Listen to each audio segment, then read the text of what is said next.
এমনি কোনো ব্যক্তি মদ খায় কিন্তু জানে হারাম, সে কাফের না।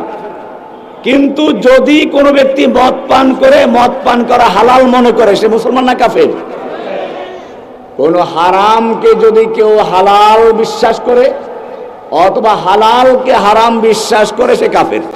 ওমর রাদিয়াল্লাহু তাআলা আনহুর শাসন, উনি বললেন সবগুলার গর্দান উড়িয়ে দাও, কারণ তারা আল্লাহর হারামকৃত মদকে হালাল বিশ্বাস করার কারণে মুরতাদ হয়ে গেছে, কাফের হয়ে গেছে। আলী রাদিয়াল্লাহু তাআলা আনহু বললেন না, ওদেরকে ডেকে আনো। জিজ্ঞেস করলেন, বাবারা তোমরা মদ খাও, হালাল মনে করো, কারণটা কি?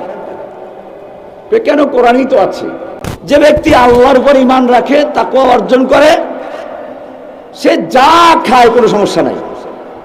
সে যা খায়, তাহলে মদ খাইলো না শুকুর খাইলো না কুকুর খাইলো, সমস্যা কি? হালাল। আলী রাদিয়াল্লাহু তাআলা বুঝলেন ও এই আয়াতের কারণে। তাহলে একটা আয়াতের ভুল ব্যাখ্যা করে তারা কি করেছে? মদকে হালাল বিশ্বাস করে পান করছে। এখন আমার কাজ কি? এখন কাজ হচ্ছে তার এই ভুলকে সংশোধন করে দেওয়া, ইলম দেওয়া, দাফউল জাহাল, তার জাহালাতকে দূর করে দেওয়া। আলী রাদিয়াল্লাহু তাআলা আনহু ব্যাখ্যা দিয়ে বুঝাই দিলেন যে না, এই আয়াতের অর্থ এটা না, তারা বুঝলো। এবারে বললেন তাহলে যখন বুঝে ফেললো, যেহেতু তারা মদ পান করেছে, একটা কুফরি গুনাহ করেছে, কবিরা গুনাহ করেছে, মদ পান করার যে শাস্তি তা দেওয়া হবে, তারা কাফের হবে না, অতএব তারা মুরতাদের শাস্তি প্রয়োগ করা হবে না, হত্যা করা যাবে না।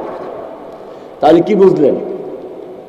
কুফরি করেছে ঠিক, কিন্তু একটা তাবিলের ভিত্তিতে, এবং সে তাবিলের পক্ষে দলিল আছে, তাহলে তাকে তাকফির করা যাবে?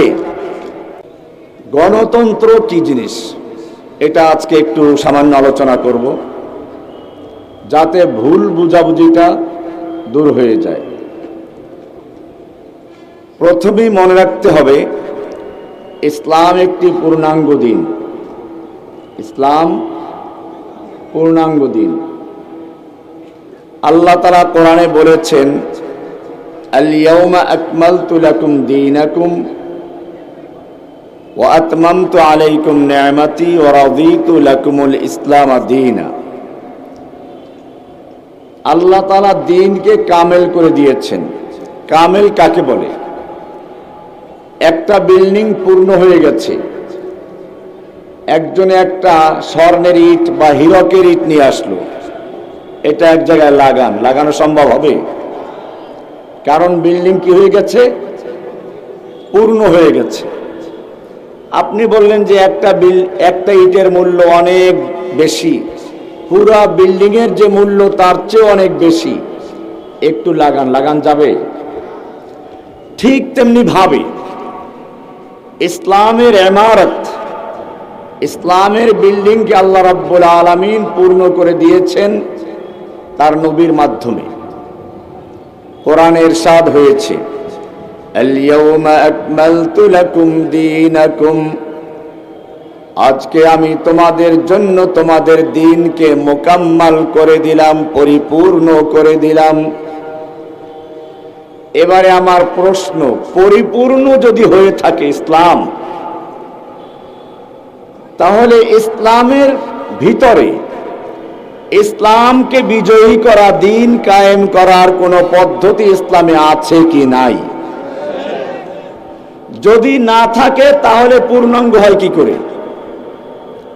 আর যদি থাকে তাহলে আমাকে কেন ইসলাম বাদ দিয়ে আব্রাহাম লিঙ্কনের গণতন্ত্র, কার্ল মার্কসের সমাজতন্ত্র অথবা সৌদি আরবের রাজতন্ত্রে ধার করতে হবে?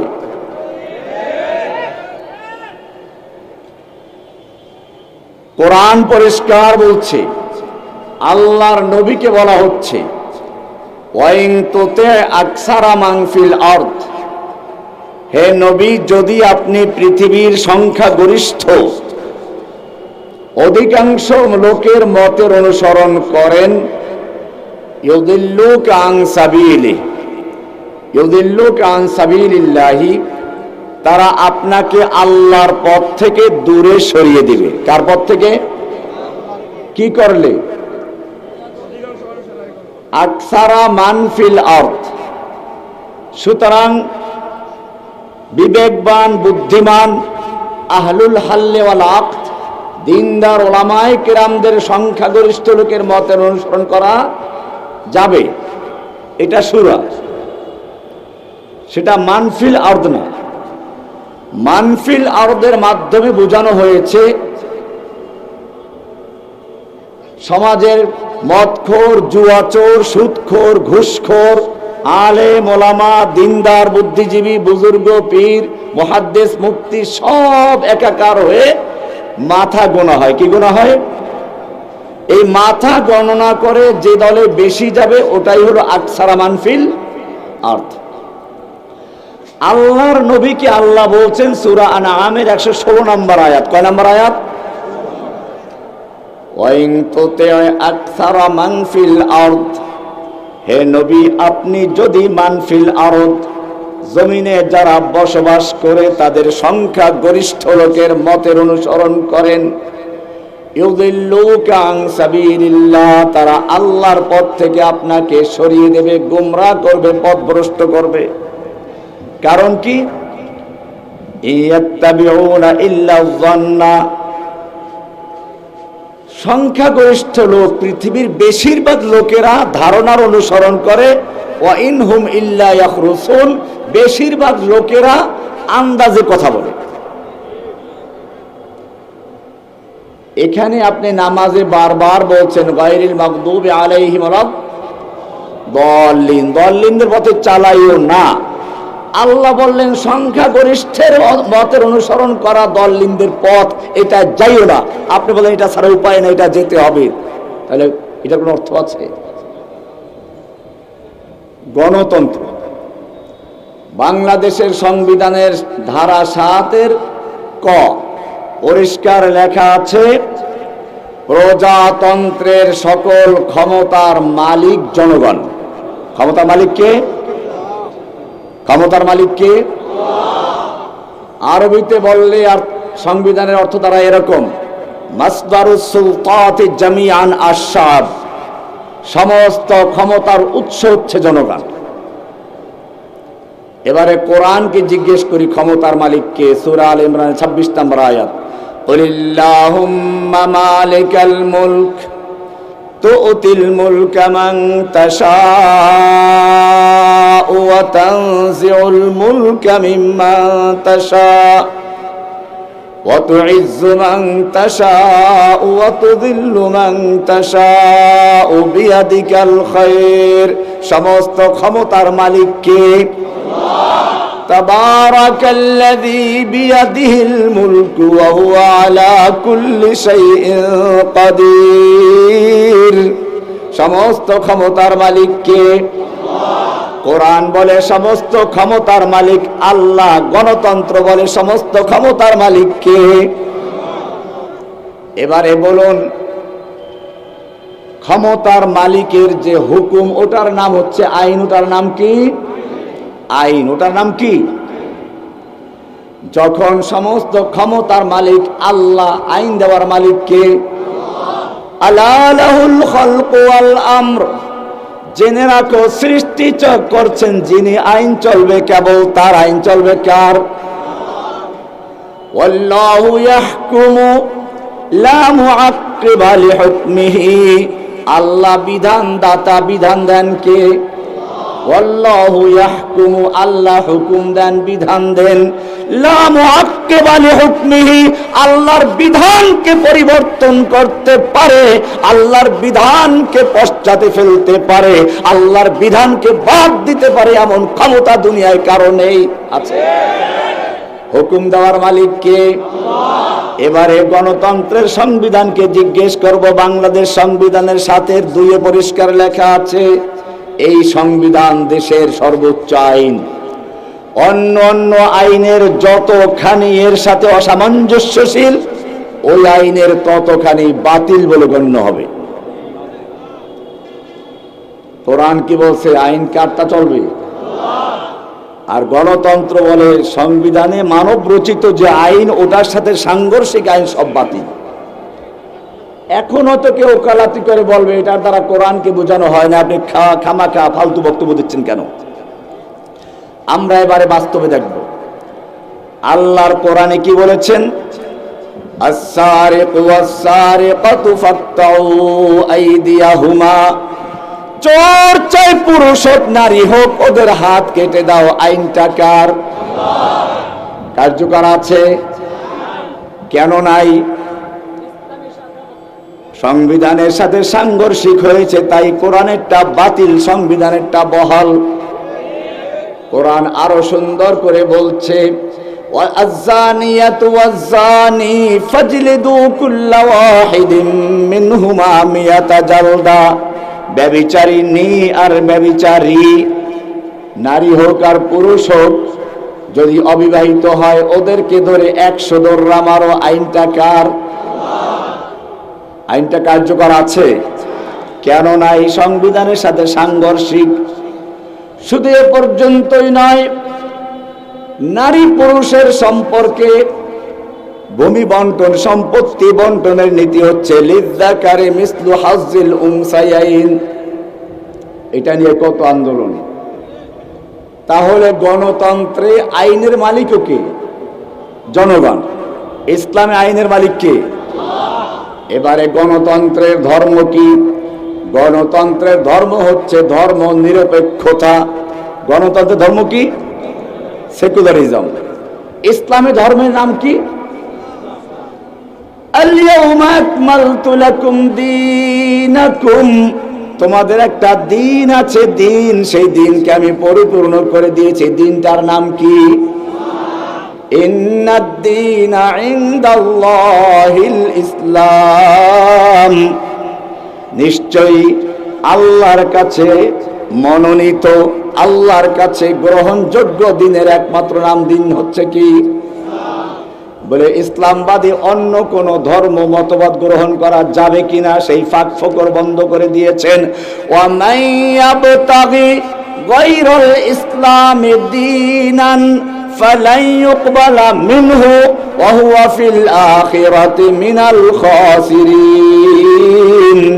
ওয়া মাইয়াবতাগি, যে ব্যক্তি অন্বেষণ করে, তালাশ করে, গায়রাল ইসলামি দীনান, ইসলাম ছাড়া অন্য কোন দিন তালাশ করে, ফালাই ইউকবালা মিনহু, তার থেকে তা কিছুই গ্রহণযোগ্য হবে না। ওয়া হুয়া ফিল আখিরাতি মিনাল খাসিরিন, সে আখিরাতে ধ্বংসশীলদের অন্তর্ভুক্ত হবে। আবু জাহেল, আবুল হাবদের অন্তর্ভুক্ত হবে। ইসলাম পরিপূর্ণ না অসম্পূর্ণ? আল্লাহর নবী নিজে দিন পরিপূর্ণ করে গেছেন কিনা, দিন কায়েম করে গেছেন কিনা, সেই পদ্ধতি অবলম্বন করব না অন্যটা করব? আমি সেদিকে যদি সুযোগ পাই পরে বলবো। এবারে গণতন্ত্র নিয়ে যাদের অ্যালার্জি আছে, আবার আমাদের বেশি অতি উৎসাহিত কিছু ভাইয়েরা আছে, গণতান্ত্রিক দলগুলো যারা করে, যারা ভোট দেয় সব কাফের, এরকম বলে না? কিছু লোকে বলে, সবাই বলে না। ওই কিছু লোকে যেটা বলে ওটার দায় দায়িত্ব চাপে এসে আমাদের মাথায়।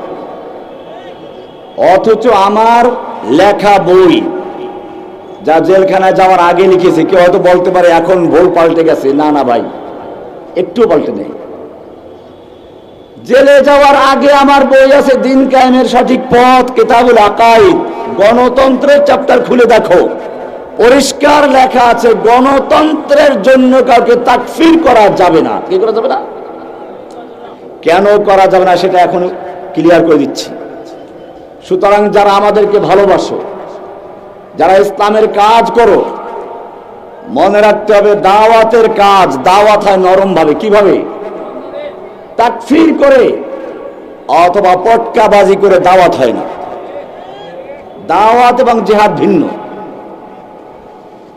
দাওয়াতের ভাষা হচ্ছে নরম। মূসা এবং হারুনের মতো দুইজন বড় নবীকে পাঠাচ্ছেন, ফেরাউনের মতো একজন স্বঘোষিত ইলাহ দাবি, রব দাবিকারী কাফেরের কাছে। সেখানে আল্লাহ বলছেন, কি বলছেন? ইযহাবা ইলা ফিরাউন ইন্নাহু তাগা। ও মূসা এবং হারুন, তোমরা দুজন ফেরাউনের কাছে যাও, সে সীমা অতিক্রম করেছে। বান্দার সীমা হচ্ছে আবদিয়ত, আল্লাহর সীমা হচ্ছে উলুহিয়ত। বান্দা যখন তার সীমা অতিক্রম করে আল্লাহর জায়গায় বসে, আল্লাহর আসন গ্রহণ করে, তাকে বলা হয় তাগুত। কি বলে? ইযহাবা ইলা ফিরাউন, তোমরা দুজন ফিরাউনের কাছে যাও। ইন্নাহু তাগা, ফিরাউন তাগা করেছে, সীমা অতিক্রম করেছে। ফাকুলা লাহু কাওলান লাইয়িনা, তোমরা দুজন গিয়ে ফিরাউনের সাথে নম্রভাবে কথা বলো। কিভাবে কথা বলো? না বলে কাফের বলতে বলছে নাকি?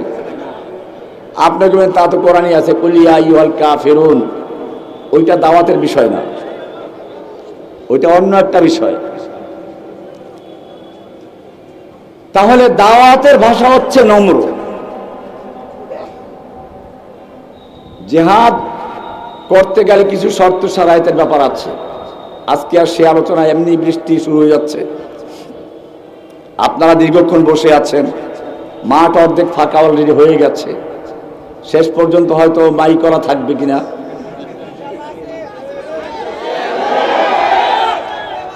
আমি শুধু একটা কথা বলতে চাই, অনেক সময় কুফরি কাজ করা সত্ত্বেও কাফের বলা যায় না। কি বললাম?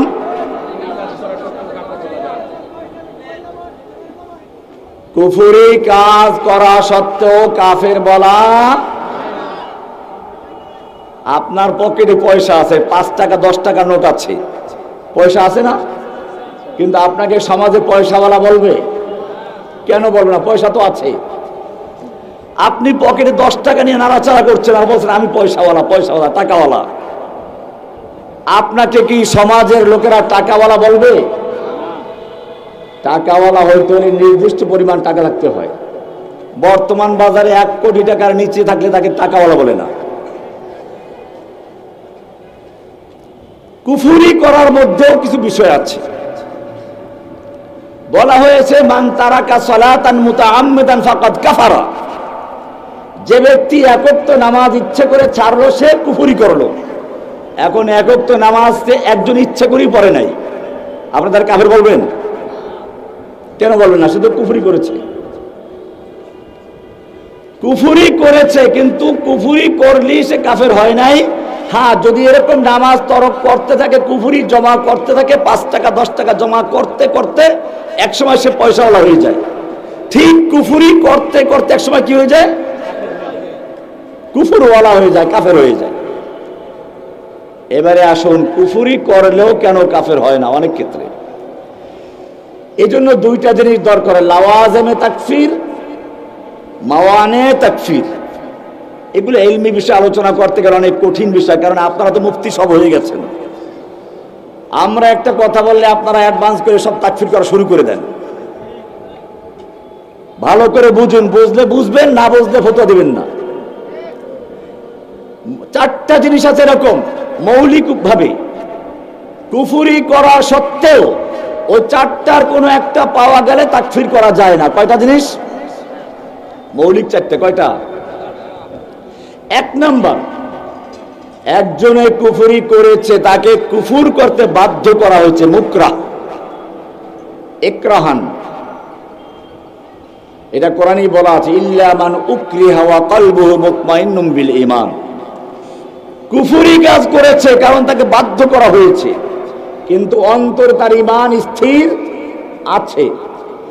এমন অবস্থায় যদি মুখে কোনো কুফরি কথা বলে বা কোনো কুফরি কাজ করে, তাকে কাফের বলা যাবে না।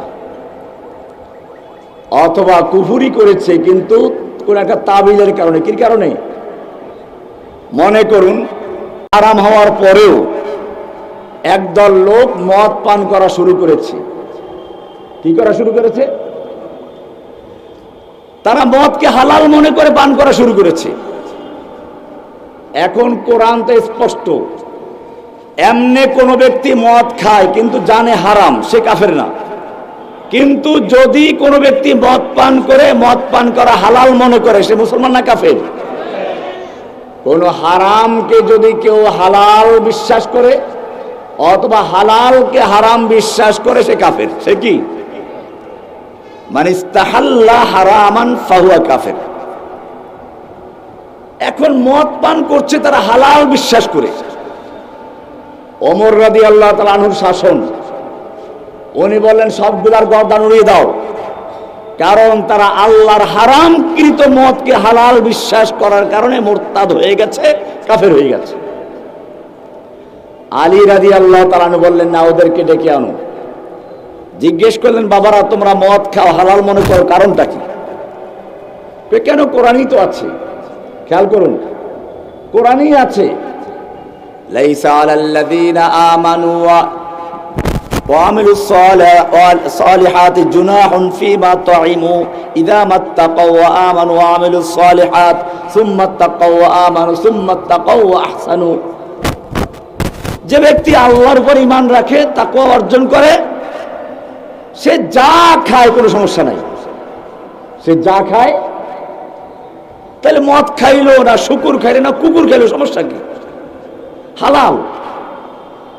আলী রাদিয়াল্লাহু তাআলা বুঝলেন ও এই আয়াতের কারণে। তাহলে একটা আয়াতের ভুল ব্যাখ্যা করে তারা কি করেছে? মদকে হালাল বিশ্বাস করে পান করছে। এখন আমার কাজ কি? এখন কাজ হচ্ছে তার এই ভুলকে সংশোধন করে দেওয়া, এলেম দেওয়া, দাফউল জাহাল, তার জাহালাতকে দূর করে দেওয়া। আলী রাদিয়াল্লাহু তাআলা আনহু ব্যাখ্যা দিয়ে বুঝাই দিলেন যে না, এই আয়াতের অর্থ এটা না। তারা বুঝলো। এবারে বললেন তাহলে যখন বুঝে ফেললো, যেহেতু তারা মদ পান করেছে, একটা কুফরি গুনাহ করেছে, কবিরা গুনাহ করেছে, মদ পান করার যে শাস্তি তা দেওয়া হবে, তারা কাফের হবে না, অতএব তারা মুরতাদের শাস্তি প্রয়োগ করা হবে না, হত্যা করা যাবে না। তাহলে কি বুঝলেন? কুফরি করেছে ঠিক, কিন্তু একটা তাবিলের ভিত্তিতে, এবং সে তাবিলের পক্ষে দলিল আছে, তাহলে তাকে তাকফির করা যাবে। 3 নাম্বার, মুজতাহাদ ফি, এই যে ইজতিহাদি কোন বিষয়, ফিকহি মাসাইল উলামায়ে কেরাম আইম্মা ইজম ইজতিহাদ করে করে মাসআলা বের করেছেন। এখন আপনি বললেন হানাফি মাযহাবে রফুল ইয়াদাইন নাই, নাভির নিচে হাত বাঁধা।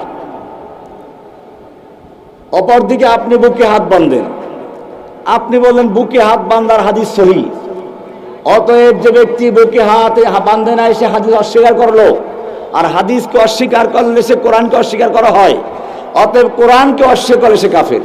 আপনি কাফের বানাই দিলেন। অথচ চিন্তা করলেন না হানাফি মাযহাবে যারা নাভির নিচে হাত বাঁধে তাদের পক্ষেও হাদিস আছে। কি আছে? আবু দাউদ শরীফ খুলুন, সেখানে স্পষ্ট হাদিসে 2টা হাদিস আছে, নাভির নিচে হাত বাঁধার 2টা হাদিস আছে, তাহতা সূরা স্পষ্ট উল্লেখ করা আছে। বলবেন যে ওইখানে তো লেখা আছে ইমাম বুখারীকে তিনি প্রশ্ন করেছেন হাদিস সম্পর্কে, ইমাম বুখারী হাদিসটাকে যঈফ বলেছেন। ঠিক আছে, ইমাম বুখারী যঈফ বলেছেন, এই কারণে আপনি এই হাদিসটা বাদ দিয়ে কি করলেন? বুকেরটা গ্রহণ করলেন। ইমাম বুখারীর ওস্তাদরা পর্যন্ত আলী ইবনুল মাদিনী সহ আরো তো অনেক হাদিসের ওস্তাদ আছে, তারা আবার ওই হাদিসকে সহিহ বলেছেন। কোনটাকে? নাভির নিচে হাত বাঁধাকে। তাহলে এখন আপনি ইমাম বুখারীর ফতোয়া অনুযায়ী মানলেন ওই হাদিসটা যঈফ, ওটা আমল করলেন না, করলেন বুকেরটা। কিন্তু যারা নাভির নিচে হাত বাঁধে তারা বুকেরটা না নিয়ে নিলেন কোনটা? নাভির নিচের হাদিসটা, ওটাও হাদিস। ওনারা অন্য ইমামের মতামত গ্রহণ করেছেন। তাহলে আপনি যেমন এক ইমামের মত অনুযায়ী হাদিস অনুসরণ করছেন, হানাফিরাও আর এক ইমামের মত অনুযায়ী হাদিসের অনুসরণ করছেন। আপনি যেমন হাদিস মানার কারণে আহলুল হাদিস, হানাফিরাও হাদিস মানার কারণে আহলুল হাদিস। ব্যাপারটা পরিষ্কার। হাদিস খেলে আপনি একা মানেন না, এটা মনে রাখতে হবে। আমি আহলুল হাদিসদের ব্যাপারে নমনীয়, আমার বইতেও লেখা আছে, কিতাবুদ দাওয়া একটা বই আছে আমার, সেখানে পরিষ্কার উল্লেখ করা আছে যে আহলুল হাদিসদের ব্যাপারে আমি মুতাসাহিল, নমনীয়।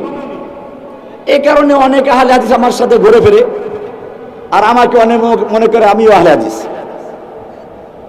এই গণতন্ত্রের জন্য যারা তাকফির করে তাদের তো দায় মাথায় উঠে আমার গিয়ে, কারণ এরা আমার সাথে ঘুরে ফেরা করে। আমি কি কখনো বলেছি যে ভোট দিলে কাফের হবে? কে বলতে পারবে? আমার কোনো বইতে আছে? কোন লেকচারে আছে? তাহলে তোরা তাকফির করিস কোত্থেকে? তোদের কে বলেছে বেয়াদবের দল? তোদের কারণে উম্মার বিরুদ্ধে তাফরিক করা হচ্ছে। গণতন্ত্র একটা ইজতিহাদি বিষয়। এদেশে উলামায়ে কেরামদের বেশিরভাগ এটার সঙ্গে জড়িত। আমরা মনে করি এটা ভুল, এটা আমাদের ইজতিহাদ। আমাদের কাছে দলিল আছে, যে দলিলগুলো আমি একটু আগে পেশ করেছি। ওই দলিলের ভিত্তিতে আমরা মনে করি গণতন্ত্রের একটা কুফরি মতবাদ, কিন্তু ওনারা আবার সূরার দলিল দিয়ে ওটাকে জায়েজ করেন, বা কেউ বলেন যে এটা কুফরি মতবাদ, কিন্তু এছাড়া তো আমাদের উপায় নেই। কেউ মনে করেন যে একটা নির্বাচন পদ্ধতি শুধুমাত্র ক্ষমতার পালা বদলের পদ্ধতি, বিভিন্ন তাবিল করেন। হোক সে তাবিল গলত, ভুল, কিন্তু তাবিল তো একটা করেন। আর একটু আগে আমি বলেছি, তাবিলের কারণে যদি কোনো ব্যক্তি কুফরিও করে তাকে তাকফির করা যাবে না।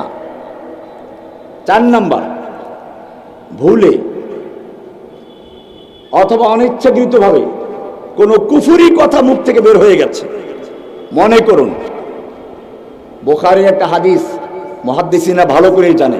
তওবার হাদিস উল্লেখ করতে গিয়ে এক লোক 1 মাসের দূরত্বে যাবে, মরুভূমি পাড়ি দিয়ে 1 মাসের দূরত্বে যাওয়ার জন্য যা খাবার পানীয় প্রয়োজন সব উটের পিঠে নিয়ে রওনা হয়েছে। মাঝখানে কোনো বাড়িঘর নেই, খাবার দাবার পানীয় সব উটের পিঠে। অর্ধেক পথ যাওয়ার পরে সে একটা গাছের দেখা পেল। দুপুরের কনকনে রৌদ্র, একটু বিশ্রাম নেওয়ার জন্য উটটাকে দাঁড় করে রেখে নিজে শুয়ে পড়েছে। এরপরে ঘুম থেকে উঠে দেখে উট নাই, মরুভূমি। মনে হয় যেন রৌদ্রে পাড়া দিলে পায়ের তলার থেকে রক্ত পর্যন্ত চুষে নিয়ে যায় বালু। কোথায় তালাশ করবে? পিছনে যাবে, বাড়িতে ফিরে 15 দিনের পথ, সামনে যাবে 15 দিনের পথ বাকি। উট তালাশ করতে যাবে, তালাশ করতে গেলে মরতে যাও দেরি হবে, এখন তাড়াতাড়ি মরে যাবে। লোকটা অনুপায় হয়ে আবার হাদিসে আসছে, গাছতলা এসে ডান হাতের নিচে গালটা দিয়ে শুয়ে পড়েছে আর মৃত্যুর জন্য প্রহর গুনছে, অপেক্ষা করছে। একবার চোখ খুলে একবার বন্ধ করে, একটু পরে চোখ খুলে দেখে মাশাআল্লাহ তার সেই হারানো উট তার সামনে হাজির, এবং তার খাবার পানীয় সব তার পিঠে বহাল তবিয়তে আছে। লোকটা কত খুশি হবে, লোকটা কত খুশি হবে। ওইটা বলতে গিয়ে আল্লাহ রাসূল সাল্লাল্লাহু আলাইহি ওয়াসাল্লাম বলেছেন যে লোকটা খুশিতে আত্মহারা হয়ে বলে উঠলো, আল্লাহুম্মা আনতা রাব্বি ওয়া আনা, আল্লাহুম্মা আনতা আবদি ওয়া আনা রাব্বু। হে আল্লাহ, তুমি আমার গোলাম, আমি তোমার রব। কি বলছে? কি বলছে বলেন? আল্লাহ তুমি আমার গোলাম, কাকে বলছে? আমি তোমার রব। একদিকে রব দাবি করলো, এতে সে কাফের হয়ে যায়। আর একদিকে সে আল্লাহকে তার গোলাম বানিয়ে ফেলছে। কয় কাফের হলো? ডবল কাফের। এরপরও সে কাফের। আল্লাহর রাসূল সাল্লাল্লাহু আলাইহি ওয়াসাল্লাম বলছেন, সে এই কথাটা বলেছেন শিদ্দাতিল ফারহ, অতি আনন্দে সে কথাটা বলে ফেলেছে বেখেয়ালে, এজন্য সে কাফের হবে না। কি হবে না? বুখারীর স্পষ্ট হাদিস। এখানে কি পাইলাম? আর একটা উসুল পাওয়া গেল। এগুলো সব উসুলে তাকফির। আমার এর উপর বই আছে, আপনারা তো বই খেয়ালে 1 চ্যাপ্টার পড়েন, একটা পড়েন না।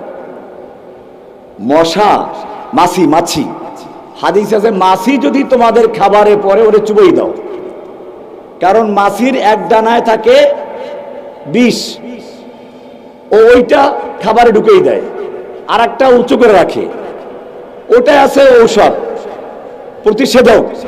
তুমি চুবাই দিলে ওইটা আর কোনো ক্ষতি করবে না। আমার বইগুলো তো এরকম 2 রকম বিষয় থাকে। যে বইটা নিয়ে সবচেয়ে বড় তোলপাড় হয়ে গেছে, আমাকে কাঠগড়ায় দাঁড়াতে হয়েছে, শাস্তি ভোগ করতে হয়েছে, বইটার নাম কি? উন্মুক্ত তরবারি। কি নাম? এই উন্মুক্ত তরবারির শুরুতে যেমন আছে কিছু গুরুত্বপূর্ণ বিষয়, শেষে গিয়ে উসুলে তাকফির সব আছে। সেখানে দলিল সহ আলোচনা করা হয়েছে। কয়জনে পড়েছেন? সুতরাং এই যে কাফের কাফের একে পাইকারি তাকফির, আপনাকে ঠিকাদারি দিল কে? তুমি কয়টা কিতাব পড়েছো? যারা দাওয়াতি কাজ করো, আমাদের ভালোবাসো, আমি স্পষ্ট বলতে চাই, তোমাদের কারণে ইসলামের দাওয়াত ক্ষতিগ্রস্ত হচ্ছে। তুমি নিজেও গোমরা হচ্ছ, অন্যদেরকেও ক্ষতিগ্রস্ত করছো, তাফরীক করছো উম্মার ভিতরে। এই জন্য মনে রাখতে হবে, আমি আমার সাধারণ শিক্ষিত ভাইদেরকে বলবো, তোমরা দাওয়াত দাও। কিসের দাওয়াত দাও? তাওহীদের দাওয়াত দাও। কিসের দাওয়াত? তাওহীদ কি জিনিস?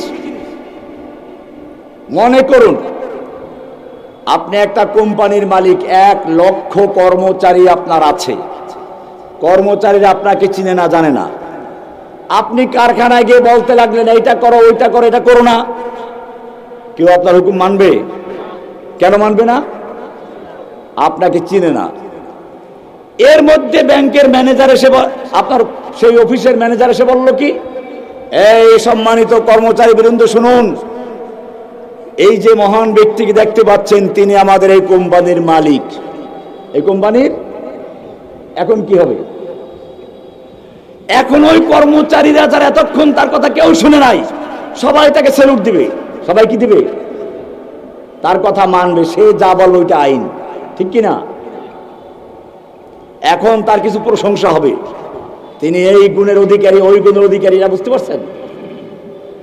প্রথম যে বিষয়টা, এই কারখানার মালিক হচ্ছেন কে?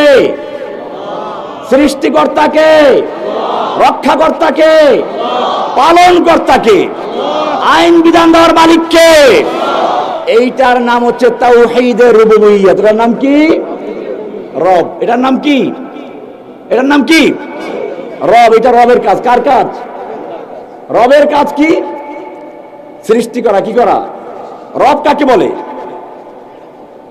রব কাকে বলে? কোন দলিল আছে? রাত্র অনেক হয়ে গেছে, কেমনি বুঝাবো? ইলমি বিষয় বুঝতে ক্লাস করতে সময় লাগবে। মুসা আলাইহিস সালাম যখন ফেরাউনকে দাওয়াত দিতে গেলেন,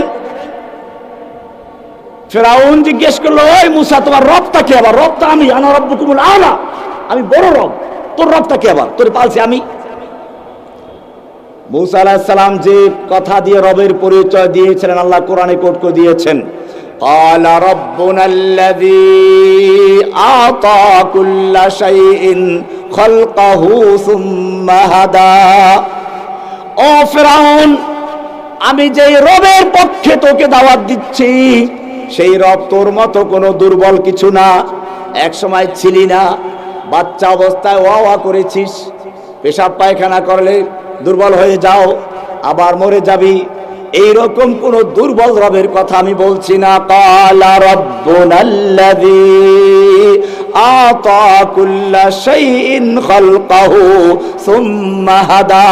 ও ফিরাউন, আমি যেই মহান রবের তোকে দাওয়াত দিচ্ছি, সেই রবের পরিচয়টা শুনে নাও। রবের পরিচয় হচ্ছে আতা কুল্লা শাইইন খালকাহু, যিনি সমস্ত সৃষ্টির সৃজন দান করেছেন, সব কিছু সৃষ্টি করেছেন। সুম্মা হাদা, এরপরে যখন যা প্রয়োজন, জীবিকার জন্য যা কিছু প্রয়োজন, সব কিছু তিনি শিক্ষা দিয়েছেন, সব কিছু বিনা দরখাস্তে, বিনা আবেদনে পূরণ করেন। তিনি হচ্ছেন রব। রবের পরিচয় পেয়ে গেছেন? আরেকটু দিব। ও ফিরাউন, তুমি যখন তোমার মায়ের পেটে ছিলে, তোমার মায়ের পেটে রূহ চলে আসলো, দেহ গঠন হয়ে গেল, খাবারের প্রয়োজন, মায়ের পেটে খাবারের কোনো বন্দোবস্ত নেই, তুমি কান্না করেও দাবি জানাতে পারবে না। সেই মুহূর্তে তোমার মায়ের মাসিক ঋতুস্রাব বন্ধ করে দিয়ে তোমার নাভির সঙ্গে সংযোগ দিয়ে খাবারের বন্দোবস্ত করেছেন।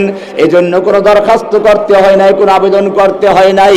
ক্বালা রাব্বুনাল্লাযী আ'তা কুল্লা শাইইন খালকাহু সুম্মা হাদা। বলবেন ডিমের ভিতরে তো বাচ্চা হয়, ওর খাবার কোত্থেকে আসে? আপনারা জানেন ডিমের দুইটা অংশ থাকে, হলুদ অংশ দিয়ে বাচ্চা হয়, বাচ্চা যখন ওখানে রুহু চলে আসে, খাবারের প্রয়োজন, আল্লাহ তাআলা বলেন সাদা অংশ খাও, খাদ্য তৈরি করে দিয়েছেন, এজন্য কোনো দরখাস্ত করতে হয়েছে? এটা রবের কাজ। এখন যখন বুঝলেন রব আমাকে সৃষ্টি করেছেন, আমার মালিক, এখন তাকে স্যালুট দিতে হবে না? কি করতে হবে? ইবাদত করতে হবে কার? এইটার নাম তাওহীদে উলুহিয়্যাত। এটার নাম কি? তাওহীদে উলুহিয়্যাহ। ইলাহ,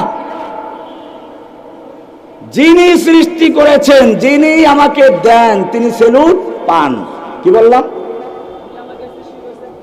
যে দেয় সে পায়। কি বললাম? দেয় যে সে রব, পায় যে সে আল্লাহ। কি বললাম? দেয় যে সে কি? রব যখন দেয় তখন পায় কি পায়? স্যালুট পায়, ইবাদত পায়। এই পায় যে তার নাম রব, তার নাম আল্লাহ। তার নাম কি? এটার নাম তাওহীদে উলুহিয়্যাত। এটার নাম কি? এটাই লা ইলাহা। বুঝতে পারছেন? লা ইলাহার দুটো অংশ। কয়টা অংশ? লা ইলাহা, কোন ইলাহ নেই ইল্লাল্লাহ, আল্লাহ ছাড়া। প্রথম অংশে যত গায়রুল্লাহ আছে, তেগে লাদার কাতলে গায়রে হক বুরান্দ, লার তলোয়ার দিয়ে যত গায়রুল্লাহ আছে, আল্লাহ ছাড়া যত কিছু আছে, সবগুলো গর্দান কেটে দিয়ে একমাত্র আল্লাহকে অন্তরে বসাতে হবে। এর নাম লা ইলাহা। একটা পুরাতন বিল্ডিং এ রং করতে গেলে মানুষ কি করে? আগে পুরাতন রংগুলো ঘষে মেজে ধুয়ে মুছে পরিষ্কার করে তারপরে নতুন রং করে, ঠিক কিনা? ঠিক লা ইলাহা মানে হচ্ছে অন্তরে যত রকম খাজা বাবা, গাজা বাবা, ল্যাংটা বাবা, পীর বাবা, দরগাওয়ালা, ঘোষক বাবা, জনক বাবা, আতা বক্স, গঞ্জে বক্স যত আছে, গেসু দরাজ, জুলফে দরাজ, গাউসুল আজম, যত সব কি করতে হবে? সব গায়রুল্লাহ। সব কি? সব গায়রুল্লাহ উৎখাত করে একজনকে বসাতে হবে। তিনি কে?